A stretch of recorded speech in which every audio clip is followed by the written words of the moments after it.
Hello everyone, I'm Natalie and this is Better Eating Kids. Tonight I'll be chatting about all the great books on my desk at the moment.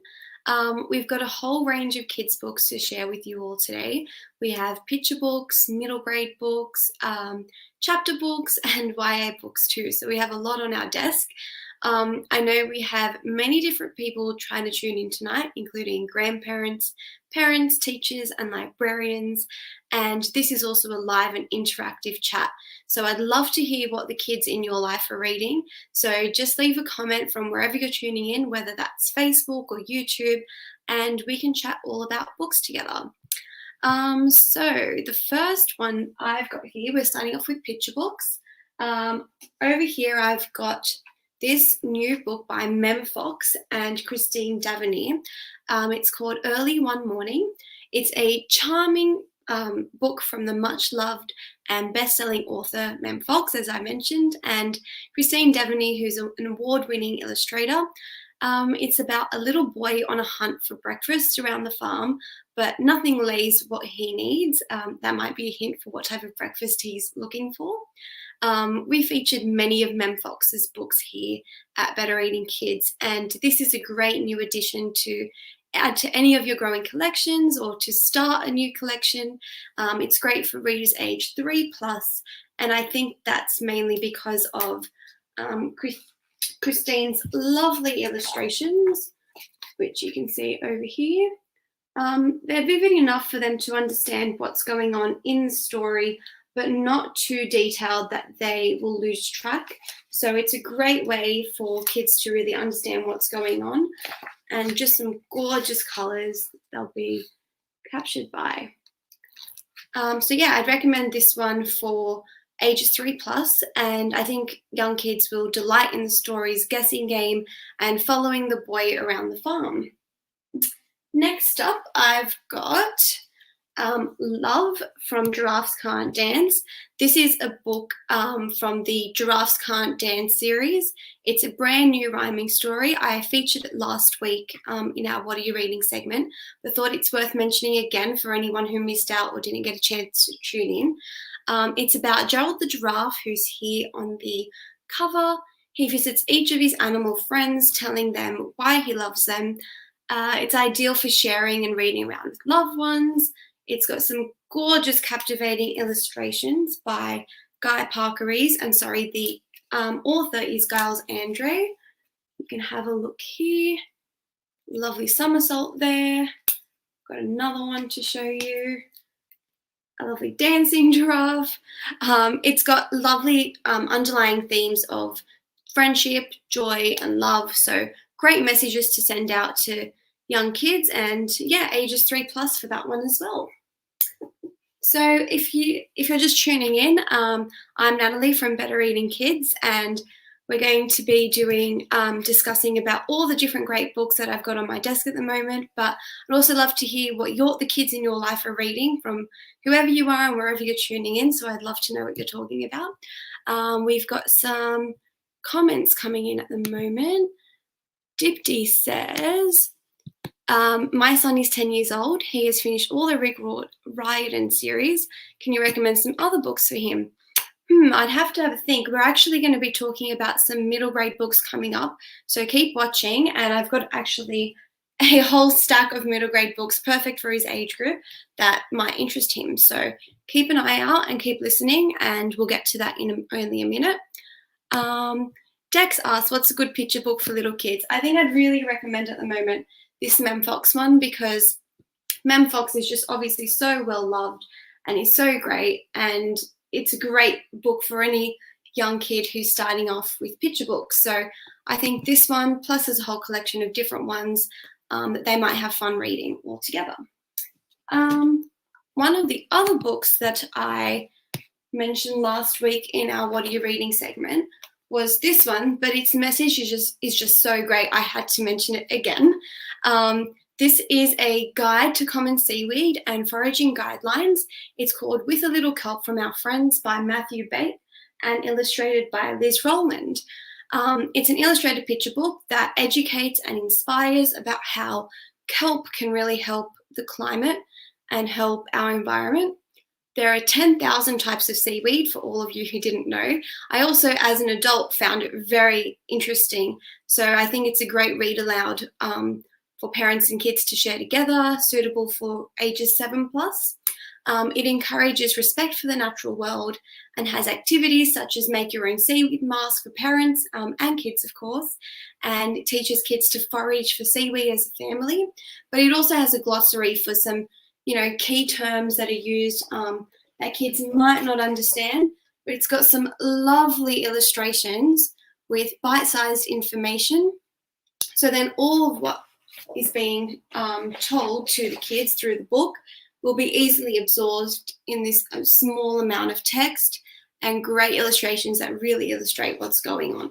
So that one is suitable for 7+. So I've only got one chapter book to mention today, and it's one of our favorites here by Melina Marchetta and Deb Hudson. It's the What Zola Did series. There's What Zola Did on Monday, Tuesday, Wednesday, and now Thursday. It's a new release.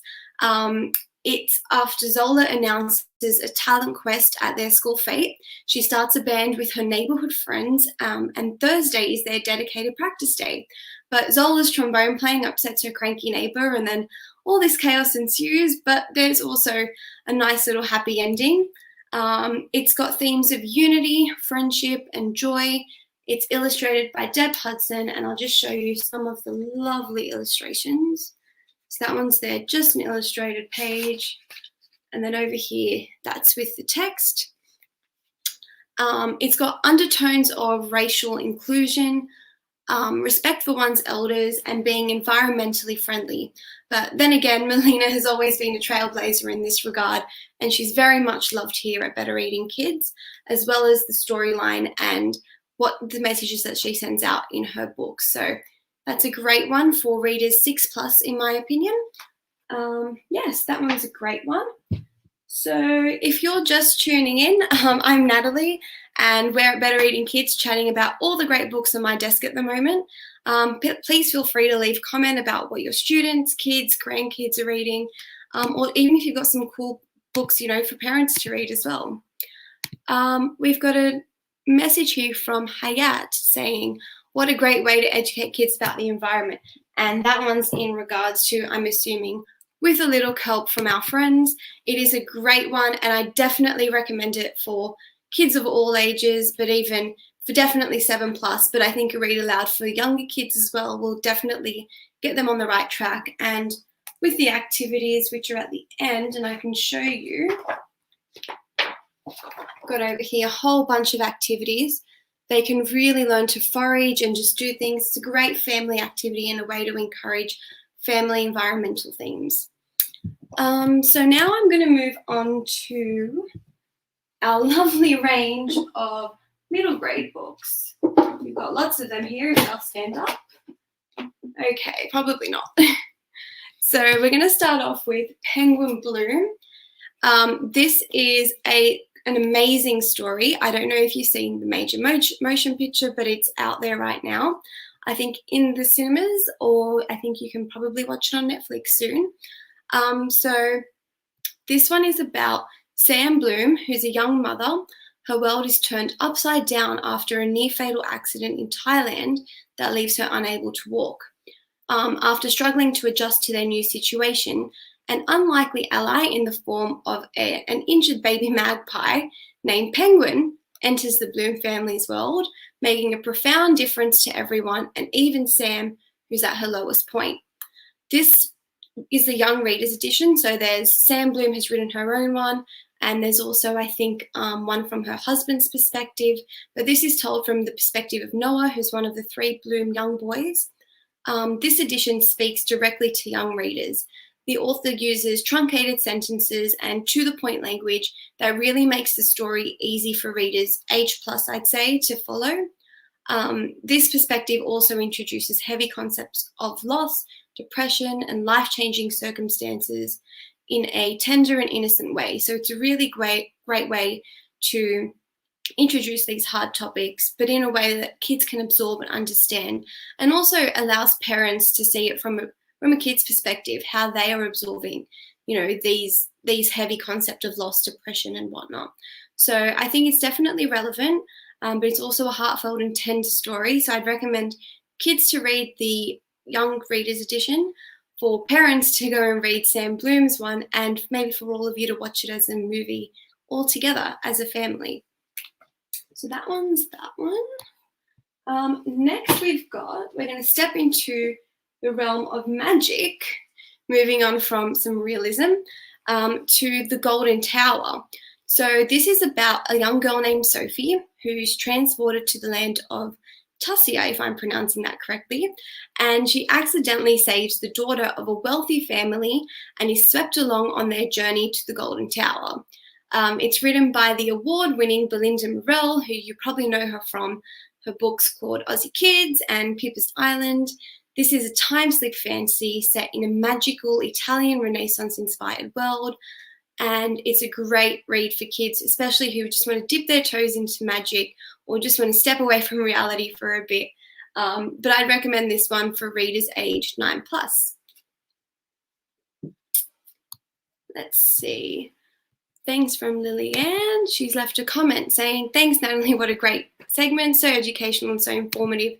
Yeah, thank you. We've got lots of different people tuning in, so if you're a teacher who's looking for some recommendations for your students, or grandkids who want to gift something to their grandkids, it's a great way to sort of see what we're reading, and also you as a community leaving your questions allows you all to share what you're reading together and really, experience that together. So next up, I've got another sort of somewhat magical story called The Dragon and Her Boy. It's a story of the very last living dragon who is stuck living under a tunnel in London, and the boy who unintentionally finds himself as her protector. With foes at every corner who want to exploit the dragon for themselves, it's going to take a daring plan for Stick to find a safe place for his dragon, but also for himself. So while some of the words in this are quite sophisticated, the book's accessibility to young readers really stems from Leventi Cesarbo, if I'm pronouncing that correctly, who is the illustrator of this book. Their vivid illustrations and Penny Crimes, her inclusion of a glossary at the end. So it's, she's not compromising the heavy language or sophisticated language. Rather, it's actually teaching kids about these, sophisticated language and how they can use it in their own way. I'd say this is really ideal for teachers, if you're listening, to give students a text that pushes the boundaries of language, encouraging them to utilize this language in their own writing. I'd recommend this one for readers aged 9+, but it's really suitable for any type of reader, and for especially parents if they want to give their kids something which will really push their limits of language. And next, in second last one for middle grade books, is The Violet Veil Mysteries, A Case of Grave Danger. Violet is determined to prove that she's capable and intelligent, but when her father is falsely imprisoned, she finds a way to use her observations, wits, and courage to investigate the mystery that has entangled her family and friends. Who doesn't love a good murder mystery, right? So this is something a little bit different for middle grade readers to tap into. This is a spine-tingling historical detective story, and it's actually the first book in a new series by Sophie Cleverly, who is also the author of the Scarlet and Ivy series. It's set in the 1800s, and this book also explores the prevailing societal expectations and restrictive choices available to a dynamic and intelligent young lady. So this is also perfect for the theme of female empowerment, especially with International Women's Day yesterday. So definitely a good one to gift, or just to sort of give to your children, whether they're boys or girls, whoever, any type of reader. And I'd recommend this one for ages 8+. And last for middle grade is Winterbourne, Home of Mayhem and Mystery. This one is about a girl named April, who is one of 5 foster kids living at Winterbourne Home. It's a sprawling mansion full of secrets, but the biggest secret that they have is that Gabriel Winterbourne who is their reclusive millionaire guardian. He's actually the Sentinel, which is a masked vigilante tasked with protecting the city. But this is the second book in a series, and in the first book he goes missing, and in this second book Gabriel goes missing again. But it's up to the kids to find him before his enemies do. So Ali Carter, who is the author of this book, she's written, this is another captivating story in the series, full of adventure, camaraderie, gadgets, and humor. It's highly suspenseful for middle grade readers, again, aged 8+, who love superheroes, spy novels, or a good mystery. Like Penguin Bloom, it also covers some heavy topics, but in a digestible way for young readers. And any fans of the first book will enjoy learning more about this thrilling world and April's past, which we don't really tap into much in the first book, but we get a lot more insight into in this second book. If you're just tuning in again towards the end of this segment, I'm Natalie, and we're just talking about all the different great books that are on my desk. And feel free to comment about what your kids are reading, or your students or grandkids, or even if you've got some cool books as a parent that you want to read. And we've got another comment from Tula saying, "This is amazing. My daughter reminds me weekly about watching you go live." That's great. And I mean, I know this is usually bedtime for some parents and for some kids, and sometimes parents are putting their kids to bed. But if you're watching it, you're the ones who are gonna buy the books for your kids. So yeah, it'll be great. We've got one YA novel today. We've actually we're posting our review about this one tomorrow, so stay tuned for that, but I'll give you a little bit of insight into what it's about. It's about 16-year-old Yin, who is abducted, and suspects are being questioned. She's in year 10, and her compatriots are reeling with shock. Friendships are fractured and new alliances are forged. Tensions and uncertainty undermine trust, but will their lives ever be the same? I guess you'll have to read it to find out. If you've got definitely some older kids, this is a great one. It's a psychological mystery, it's a thriller, so something a little bit different for YA, but really helps them to tap into a different genre. It's a piercing examination of privilege and guilt, and it will satisfy even the most sophisticated reader. I read this one, and as an adult, I was even, gripping to the edge of my seat. So it's perfect for young adults, but even for adults and beyond. So I think it's a read for everyone. It questions a lot of vulnerability, safety, and danger that are woven throughout the story, challenging us all to really examine society's bias and obligations. And so the last book I have here today is Raising Girls Who Like Themselves. This one is actually for parents or grandparents or anyone who's reading and anyone who has girls in their lives.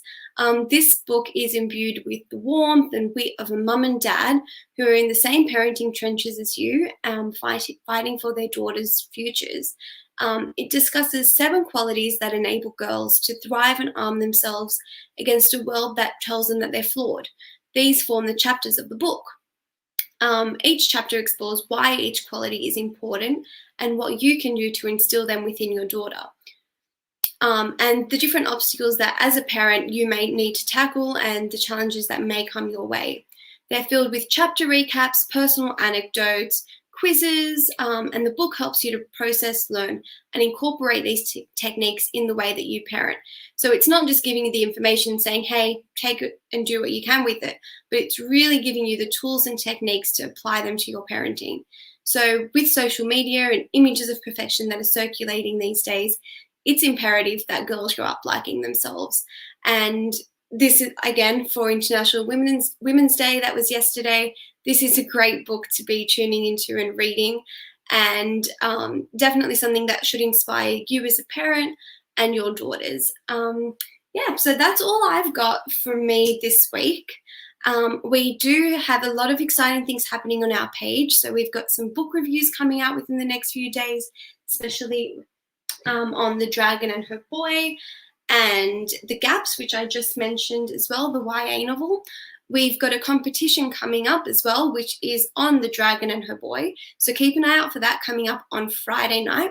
We've also got a story time this Friday at 10 a.m. by Helen Milroy, reading her newest book called Backyard Bugs. So keep an eye out for that as well. And we'll see you in a fortnight, and I'll see you then. Have a good night.